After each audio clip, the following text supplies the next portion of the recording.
Greetings everyone. The purpose of this video is going to be talking about the CoA accreditation process for our upcoming paramedic program. Understanding the approval process for CoA is critical in properly preparing to request accreditation. The Commission on Accreditation of Healthcare Education Programs allows the institutions to become formally accredited and assists in the instruction and maintenance of the program through understanding the national core content, the scope of practice, the education standards involved, national certification, and finally, accreditation. These 5 components together are what make a quality program. When preparing our paramedic program for accreditation, the program director and all interested parties should understand that the program will be better with accreditation. This is because accreditation will allow us to evaluate program strengths and weaknesses. We all like to talk about the strengths of our program, but weaknesses are an ongoing issue that we must be able to evaluate and overcome. We can build our strengths to establish an even stronger program and work on our weaknesses to limit shortcomings. Accreditation should not be something that's feared. Rather, something that is a must for EMS education. Preparing for accreditation involves good document and policy preparation. EMS is currently in a growth period right now, and through accreditation, it is working to establish EMS as a recognized profession. Studies have shown that accredited programs produce better practitioners that are more capable of first-time pass rates on national registry. This increase in positive student outcomes is what all programs are looking for. We all want to see our students do well. When evaluating the timeline for upcoming paramedic program accreditation, we must look at the steps involved in the process and the time involved in each step. The beginning step of the accreditation process involves the program submitting a letter of review of self-study. This is also called the LSSR. This letter provides the program staff the time to review what is important, mandatory, and involved in a generally healthy program. The CoA accreditation process does not want a perfect program when you submit your LSSR. Rather, they want us to use this as a tool to understand our strengths and our weaknesses.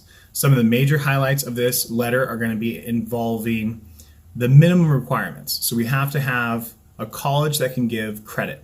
We have to have personnel that are hired with the correct certification and minimum standards that meet the credit. Specifically, when we look at our program director, we have to have a minimum of a bachelor's, or they prefer a master's degree. So we have to look at some of these certain criteria when we're hiring people as well.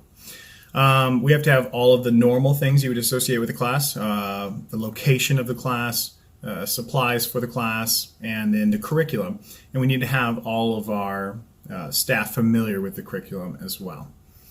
Some other things, we need to have internships coordinated. So we have to have our paramedics that can function as a team lead in an internship situation, as well as field observations, time that our students can ride along in the ambulance and see observations, or in a clinical setting and observe patients. There are minimum standards for patients that must be seen, and we have to have a documentation process as well as a way to evaluate that documentation process. This can be done electronically, or it can be done written.